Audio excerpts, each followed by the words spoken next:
You know about David Allen Gray? Have you seen him on the channels? An American Catholic theologian and history. He's published works inside Princeton Hall, Freemasonry, and it predates his conversion to Catholicism. You're going to love this here. He's authored several books, hundreds of articles. I love his shows. I love your videos, David. Come on. He's got a bachelor's degree in administration from Central State University over in Ohio and a master's of arts in Catholic theology from Ohio Dominion. And you're on 39 stations with the Guadalupe network. It's just a great show you've got, David. Good to have you here.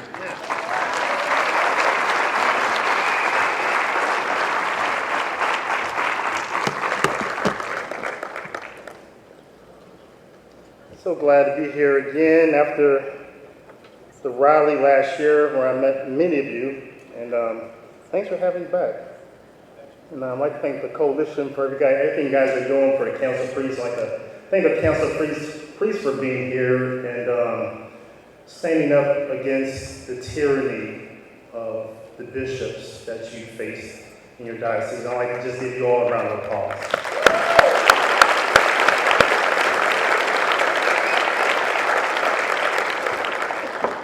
When Father Lovell told me the name of this conference, Finding Hope in the Desert, I was struck with just the peculiarity of those words and that arrangement of words. But that's always the case, right? I mean, the difference between a book like Moby Dick and the Bible or Harry Potter. Besides from the personal names, they all share many of the same words, but it's always the arrangement of those words and inspiration that makes all the difference. But even the name, Finding Hope in the Desert, that's just peculiar, and I want to talk about that. But the coalition for council priests is also odd, and we need to talk about that. When the blogger One Mad Mom contacted me a year ago telling me about this organization, I had never heard of it. But once I examined the work they were doing and began to meet the people who were involved with it, like Father Lovell and Craig and Brian, I was convinced and I fell in love with this organization because they follow some what I call just the basic keys of success. And I admire people who follow these basic keys that I'm going to talk about. So allow me to elucidate what I'm going to talk about, why I love this organization. The first rule of success is that you cannot expect unique results by doing ordinary things. Again, you cannot expect unique results by doing ordinary things. Ordinary effort never achieves great results. As Christians, we intrinsically know this to be true. Whoever heard of a God condescending into humanity, being born a babe, fully God and fully man, and then sacrificing his own life so that man could be like God? God shared his very life so that we might share his. Unique effort demands unique work. Unique results demand unique work. And so this is what the coalition is doing, a very unique work, and a type of unique work that a Eucharistic people like us are called to do. Recently, Supreme Court Justice Sonia Sotomayor, is she a Catholic, right? No? Same name sounds familiar. But Justice Sonia Sotomayor, she was commenting on Justice Clarence Thomas, and she said that they just have two different worldviews. She said that Clarence Thomas believes that everyone has the capability to pull themselves up by their own two bootstraps. And she said she believes that people need help pulling themselves up. And I don't doubt that that's Justice Clarence Thomas's point of view. I read his book, his autobiography. It's called My Grandfather's Son, a great book. And I was impressed by his life. It made an impact on my own life. But I would find that that the Catholic idea of social justice, that is rendering the other their due in society, is more like a and both in this regard. That we believe that everyone has been given the capacity to be in this world, but that the Holy Spirit was given to us so that we can truly be whole in this world, to truly be who God has called us to be. So yes, I believe that I have the capacity to be, but to truly be, I have to accept the fact that I was not created to be alone. I do need help from each of you, your prayers. Rather, we were created for each other, to assist one another, to be there for one another. That the work of becoming who God has created us to be requires a unique work, namely the sacraments and prayer and loving one another, to yield such unique results as being whole. And that is the work of the coalition, what the coalition of council priests is all about. Doing the work, helping their brother priests become whole again after their bishop, their spiritual father, has been the complete opposite to them than St. Joseph was to his own son. Rather than protect them, their bishop exposed them. Rather than shepherd them, he fed them to the wolves. Rather than be an example of a saint to them, he showed them the face of Satan. Such a thing can be traumatizing for a priest. Being removed from the ministry, being removed from their parish, having their faculties removed. Men who try to do the unique thing of being made a priest in the order of Melchizedek, now having to return, finding handed to them just the ordinary work of Satan by their bishop. In this way, the coalition for council priests have on a daily basis lived out what it means to be a Eucharistic people. And I love them for that. And I love that term, Eucharistic people. I first started using that term, Eucharistic people, when I wrote my book, The Divine Symphony, and I scored into Theology, the Catholic, and the Mass, and I've been developing trying to develop it ever since. So, Eucharistic people is who we've been called to be in this world. To be in the world who we have received during the liturgy. That's what it means to be a Eucharistic people. To be in the world who we have received through the liturgy. And it's easy to miss this point because I know those of us who do not know the truth about the liturgy, or that the central purpose of the liturgy is to divinize us, to make us holy. It is the climactic moment of the liturgy. But we should consider, all right, divinized. Okay. The Eucharist, the climax of the liturgy. Okay. But for what are we divinized? For who are we being divinized for in this world? Why am I being made holy in this world before I get to heaven? The final moments of the liturgy comes in to answer that question with 3 Latin words. Eta missa est. Go, you are dismissed. For what? For the work. Here the liturgy of the new creation is, I'm not here. Here the work of the liturgy of the new creation is calling us back to the moment of our first creation, Adam, who immediately after God uniquely gave him life, gave him unique work. According to the second account of Genesis, after God had created the place where Adam was called to be, the text says, the Lord God then took man and settled him in the garden to cultivate, to care for it. That is, God gave man work to do. Then God created animals and gave man work to do again by naming them. Then he put man to sleep, took from him a rib to create a woman. And man had more work than he could handle. And he still does. And to this day, even when man has done doing his cultivation of the earth, mowing the lawn, After he's done tending to the animals, walking the dog, the woman still has work for him to do. Yeah, these honeydews, where do they come from? But that's exactly what Liz was talking about last night. What Our Lady of Good Help reminded us in 1859. Adele Bryce, she was talking about, and she said this. Our Lady said this: "You have done well receiving Holy Communion this morning, but you must do more." That is, do not be mistaken, thinking that the communion is our end. No, it's our unique means to do a unique work. Speaking of that, I'll never understand why people leave Mass without being sent, receiving their orders, the ex-missas. They leave too early. Even in the traditional acts of Mass, I notice some of us just walk out after receiving communion. See, this is a concept that's completely unknown to soldiers. Soldiers know that before they are sent, they must first receive their issue, right?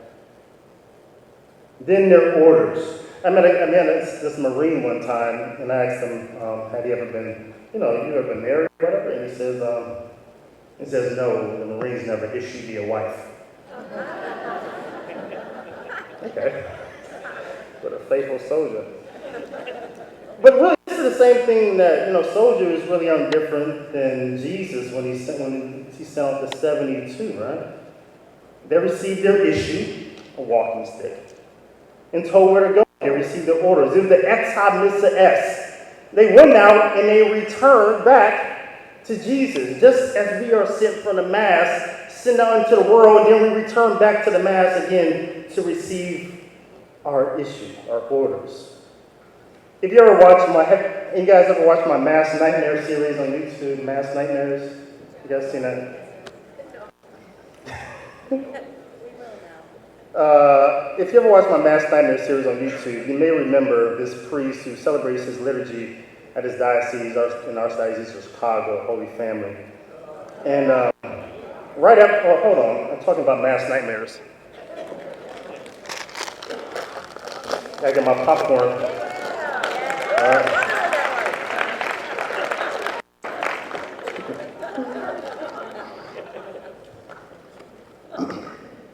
Popcorn's a little dry. Now, if you ever watched my Mass Nightmare series on YouTube, you may remember that priest. He never ends his liturgy. It's fascinating. He never ends it. The liturgy is supposed to end with a blessing, and go, you're dismissed. He never does that. And that's not the least of his problems there, our Holy Family. He doesn't even validly consecrate the Holy Eucharist. So that's the least of his issues. But he actually believes, he says this at the beginning of the Mass, he says the Mass never ends. No, that's the whole point. If the Mass never ends, then we weren't called just to sit in the liturgy all day and eat the consecrated bread, drink the consecrated wine. We weren't created for that. We were created to do the work. So it's fascinating that it does that, but this is the world that we live in. And it's sad that those people leave that Mass not equipped and not prepared.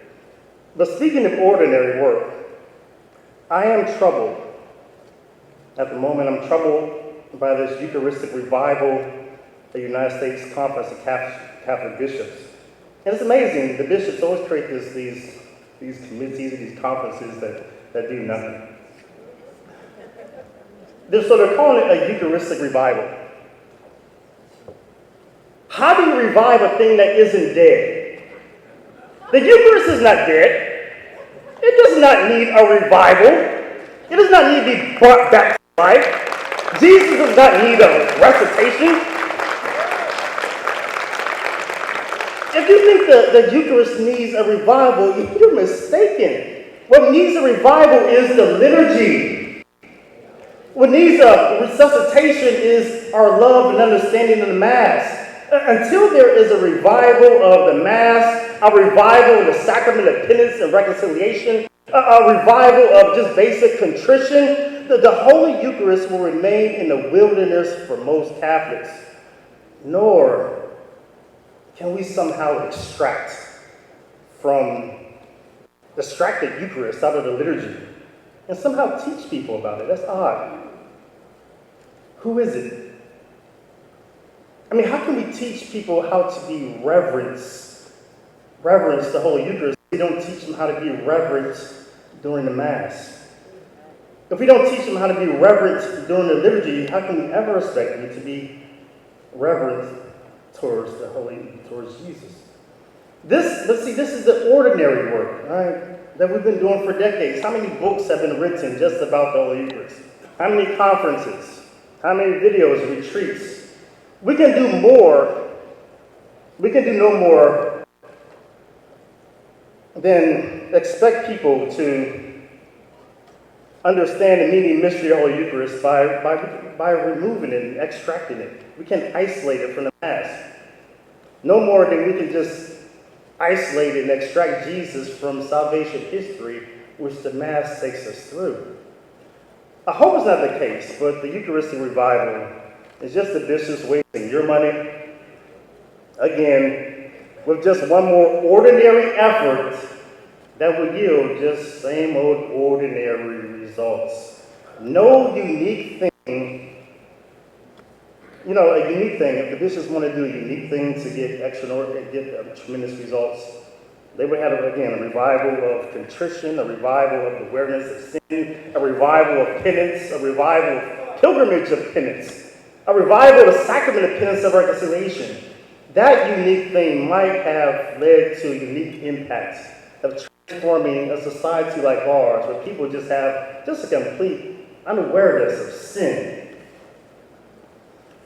But that is why, thank you.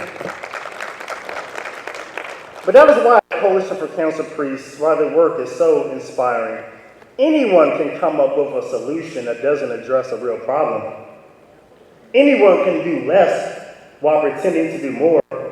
But Father John Lovell and the other wonderful souls here they understand the problem that they're facing and are coming up with real, tangible solutions to address the problem of priests being harmed by their bishops. This is the Ex Missa Est. This is the work we are sent out to do, and the Coalition for Council Priests are helping their brothers pull themselves up, not by their bootstraps, but by their collars.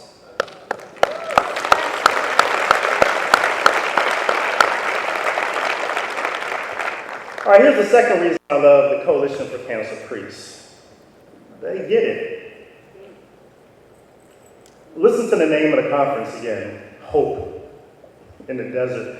I mean, that just sounds antithetical, to what the world believes. The desert is a place of suffering.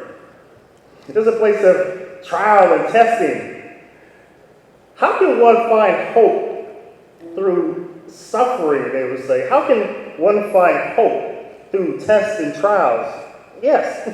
yes, you answered your own question. So to recap, the first rule of success, do not expect great results by doing ordinary things. Second, do not seek comforts in this world. And I think that was a great failure in my life before Christ. Seeking comforts through money, only believing what I wanted to believe. My first few years as a Catholic was like a honeymoon. I'm sorry, I forgot to bring my water up here. My first few years as a Catholic was like a honeymoon. All right? That you could not imagine. Keep in mind that I didn't become a Catholic until 2006. And that was about just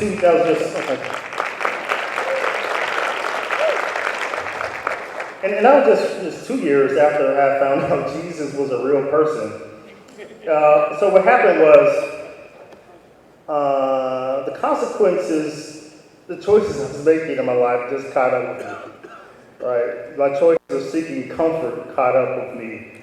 And then I felt that I was going to lose it all. Right? Everything, all the comforts I had accumulated. Lose everything that I felt made me, right? My family, cars, money, university degrees, the little Masonic fame I had, being a notable Freemason.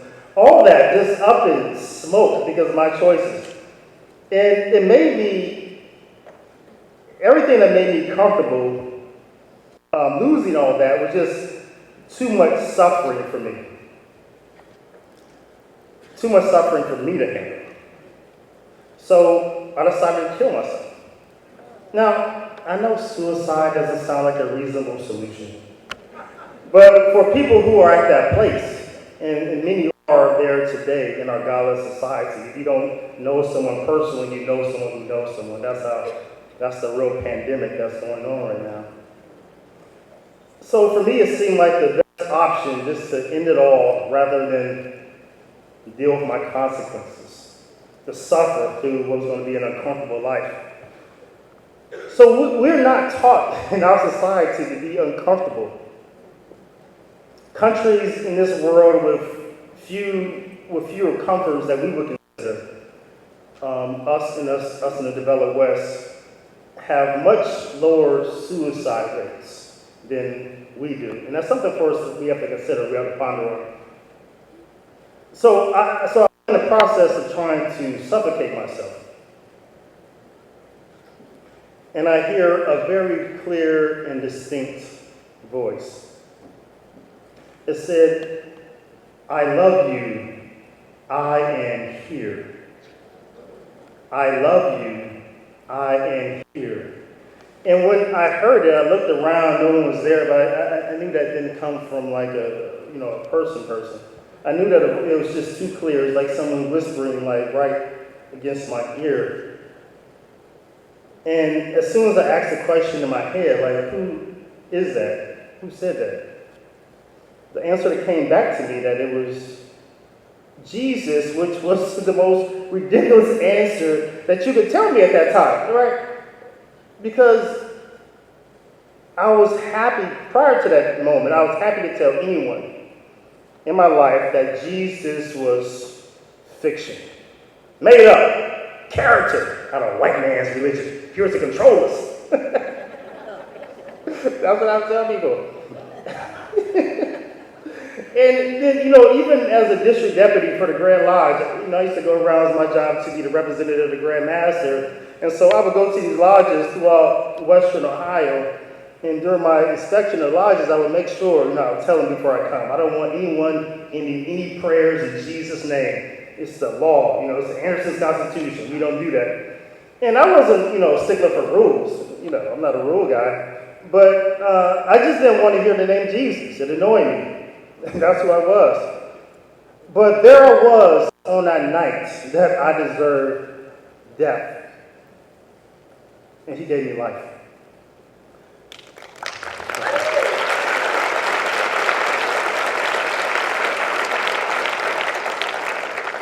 And I read the first three, the Synoptic Gospels, the first three Gospels that night for the very first time in my life, and I believed.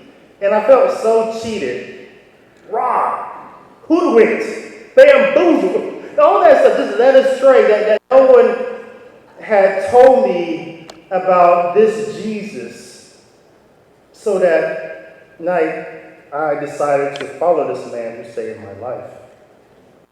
But if I knew he was going to lead me to the Catholic Church, I might have followed at a much further distance, right? Because I just knew nothing about Catholics, other than that they were just weird and believed weird things. And I didn't associate that weird with unique at all. It was just weird, right? Their nuns and monks dressed funny.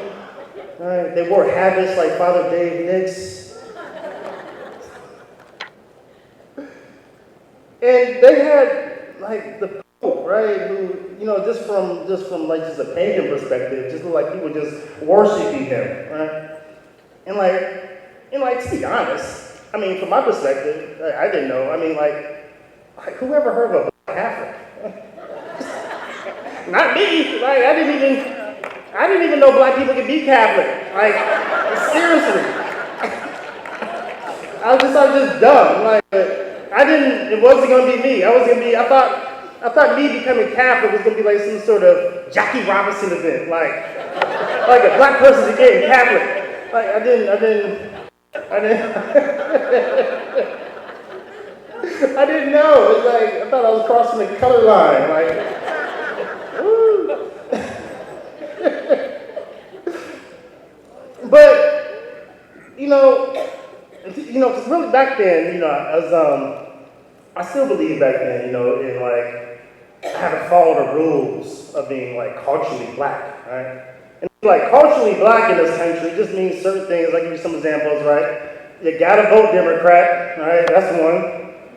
If you go to church, it has to be a Protestant church. You gotta know how to play the card game spades really well. It's okay that you love chicken and watermelon, but around white people, you're not allowed to eat it. Because they have this like weird stereotype about black people. Like. But even if you knew OJ did it,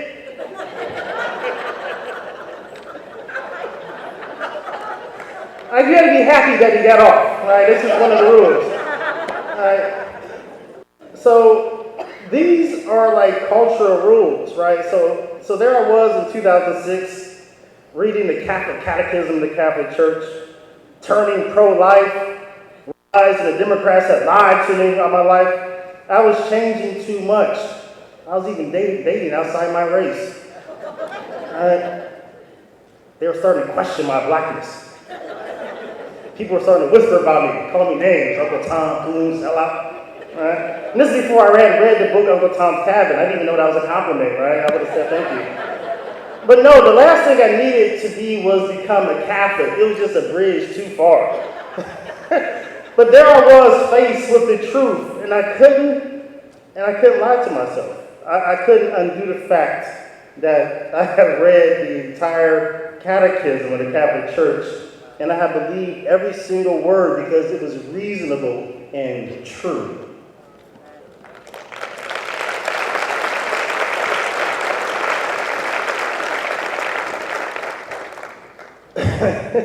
But I had no idea that not all Catholics, they don't believe what the church teaches. That was so strange to me. Like, I had no idea. It seemed elementary to me. Like, here's what the church teaches. Here's what you believe. I had no idea that there were some Catholics that thought the dogma was like an opinion. Like, it's optional. So I didn't really find that out until about 2011 when I started watching Real Catholic TV on the YouTube, right? And there was this man on there who I thought was wearing like a really bad toupee with a pencil and a tornado. And he was talking about something. Hi, Michael. Michael's my friend, but honestly, it looked like a bad toupee. And but I thought he was a lunatic. He's crazy. What's this guy talking about? What's he talking about there being division in the Catholic Church? Catholics not accepting the faith. Then I got on Twitter. Started reading blogs. Worst 3 things I've ever done in my life. And like a part of me wants to go back to those naive days before I knew there were people like Gregory and Supich and Sticker and Tobin, Francis. Then this is going to shock you. I used to read everything I could get my hands on back then. It didn't matter. I used to watch every video, cassette tape, DVD, whatever I could find. One of my favorite authors, this is going to sound weird to those of you who know, one of my favorite authors was a guy named Richard Rohr. Does anybody know Richard Rohr? I had no idea he's a heretic. Like, yeah, one of my favorite authors. I didn't know. I loved him. Read many of his books, watched his videos, had no idea he's a heretic. I thought Catholics were Catholics. Thomas Merton, another one, loved him. I had no idea the guy went off the rails. Some of my favorite writers were Jesuits. After I became Catholic, my wife, who I married civilly, she divorced me, and I'm going through the Norman process, and I'm thinking, okay, Norman process, or, I'm going to start a priesthood. I was really thinking about becoming a Jesuit. I had no idea their seminaries were just like gay bathhouses. Had no idea. Gay bathhouses. Monkeypox everywhere. I hear this. You know, so I tell you that story of my early conversion series, early conversion journey. And I'm still converting, by the way. Right? I'm still becoming Catholic. It's a lifelong process. But I tell you about the early years of my journey to say, sometimes we Catholics are even sometimes our own worst enemy. For the life of me, I can't figure out why sometimes we get so worked up, worrying about outside forces, when it's the ones right in front of us. Some of them wearing collars and mitres are some of the greatest enemies of the Catholic Church. And, and I hear this a lot, when I speak to people, about Freemasonry. And if you read my book, the Catholic Catechism of Freemasonry, which I think is the definitive book on the subject. I even put out a 16-lecture course on the series, countless articles and videos. So, I'm 100% on board with what Clement XII, Pius IX, Leo XIII, even Benedict XIV promulgated in their paper bulls, encyclicals, apostolic exhortations about the dangers of Freemasonry. It's dark, it's demonic, it's a harmful organization that has historically been involved with trying to supplant the Catholic Church as a moral authority in the world.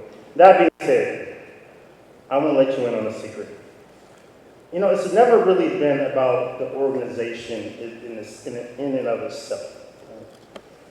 Freemasonry is just one of many organizations that has coalesced around the lie of indifferentism and humanism and work to advance that lie in the world. Far too much ink and concern, video is being spent, from my perspective these days in the Catholic Church, worrying about Freemasons who infiltrated the Catholic Church.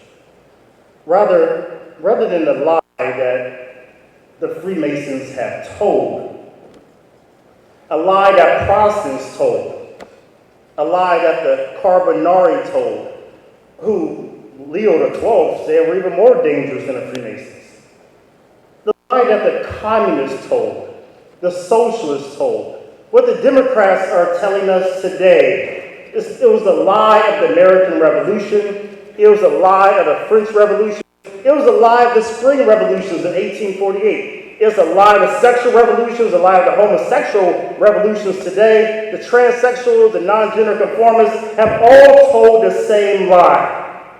That the human is God. That we can determine our own truth. That we are accountable to no one. That the Catholic Church is wrong and that Judgment Day isn't real. That's the lie, and they've all told it in and outside the Catholic Church. And that lie, I think that's the lie that's more active in the Catholic Church today than it's ever been at any other point in time in history. And as soon as I think we stop getting worked up about many of these people who are just profiting off of scaring us with boogeymans are the big problem, we'll be able to see that the organization these devils belong to it's a problem, but there's a bigger problem. Because they all work for Satan. Whatever organization they belong to, their father is Satan. Certainly, Cardinal Bagnini, one of the fathers of the Novus Ordo, was a Freemason. Verified. His name shows up on the membership roster, the Lodge of Propaganda from the Grand Orient to Italy. I documented that in my book. But what's the difference between a Cardinal Supich, who is not a Freemason, versus a Cardinal Bagnini? The whole lot of German bishops right now, most of them not Freemasons. What's the difference between them and a Cardinal Bagnini? A Cardinal Gray, not a Freemason. Biden's not a Freemason. Freemasons and communists are excommunicated from the Catholic Church. That remains a teaching. But the lie that's pervasive in the Catholic Church is much bigger than the organization right now.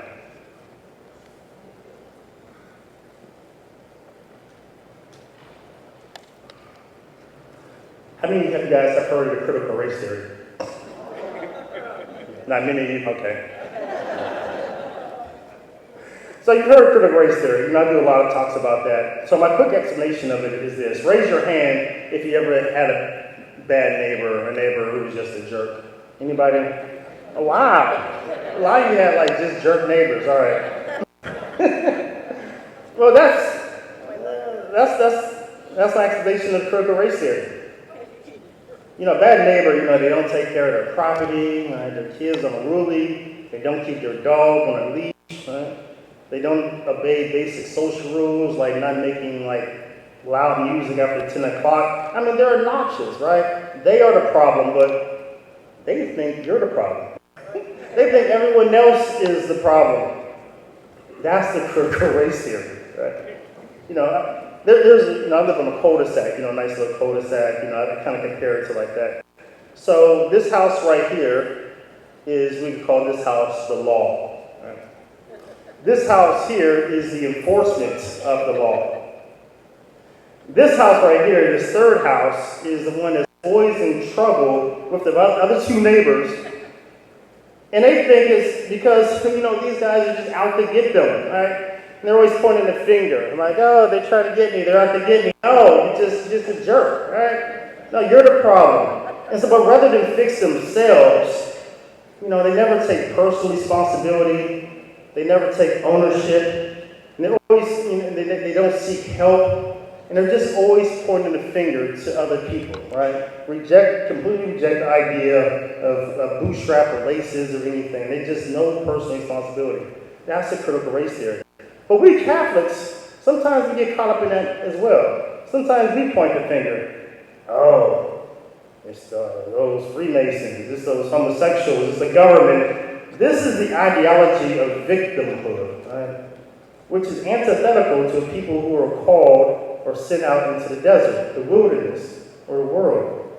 There's no victims in the desert. We have to take responsibility for our church. We can't just sit back and say, oh, they're doing this to us, they're doing that to us. No, we have to take ownership. I know there's comfort in thinking that we're powerless, that we can't do anything. There's a lot of things we can't do. We can't choose who goes to the seminary. We can't elect bishops. We can't elect popes. But there's a lot of things that we can do. We should take responsibility for that at every moment. And that's why I love the Coalition for Catholic Priests, because that's what they're doing. They're taking responsibility and they're doing the work.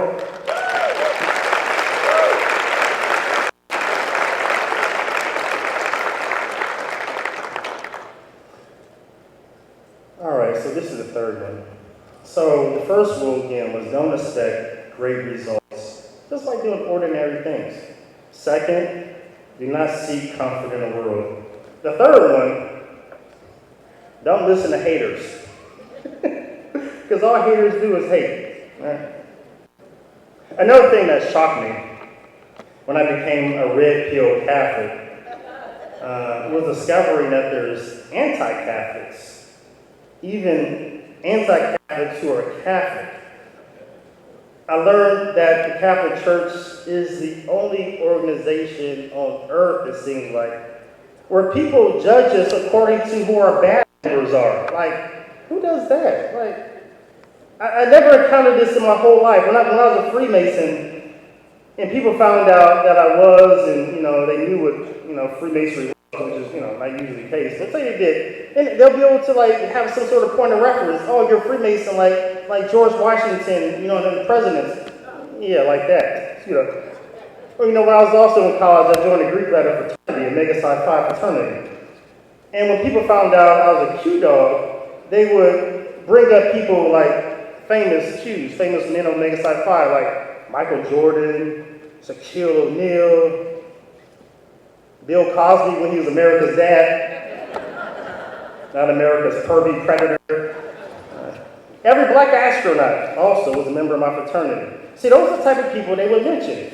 Becoming Catholic was the first time in my life I became associated with an organization where when people found out I was Catholic, they'd bring up not our best, but our worst. Like, oh, you're a Catholic, like those priests that molest kids. Yeah. Or, oh, you're a Catholic, like the ones who persecuted Galileo or the Crusades. It's the first organization I belong to that the media will call people who are not even truly in communion with the organization, will call them faithful members. Pelosi, Biden. When it came to Freemasonry, people would know are prominent members. They would say Albert Pike, Chris Hall. People who want to be member of my fraternity, kids, they would say, oh yeah, your founders are Ernest Jess, Kuhlman, Kupper. And they would, but the Catholic Church, no one ever thinks of Jesus. Right there in the Catholic Church. And I think that's really demonically influenced. I really do. They never judge us by our saints, which is the only true measure by which you can judge the Catholic Church. We're the only community on earth where the people who faithfully follow what the church teaches, God provides us with evidence that they're in heaven. He doesn't do that like this for anyone else but our community. And that's amazing. But the world rejects God's standards. I get it. So I love the Coalition for Council Priests because they embrace the hate they receive. They use it as fuel. The bishops tell them no. They figure out a way to help those and tell them yes. The bishops tell one of their council priests no. They tell that council priest yes. They always figure out a way to get to yes.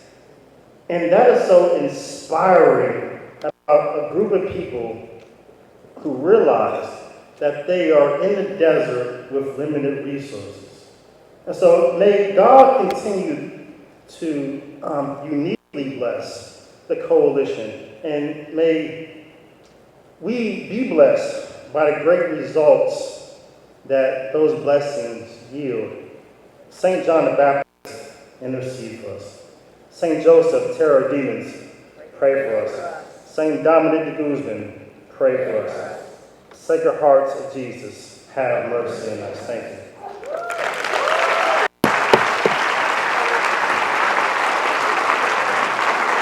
David L. Gray.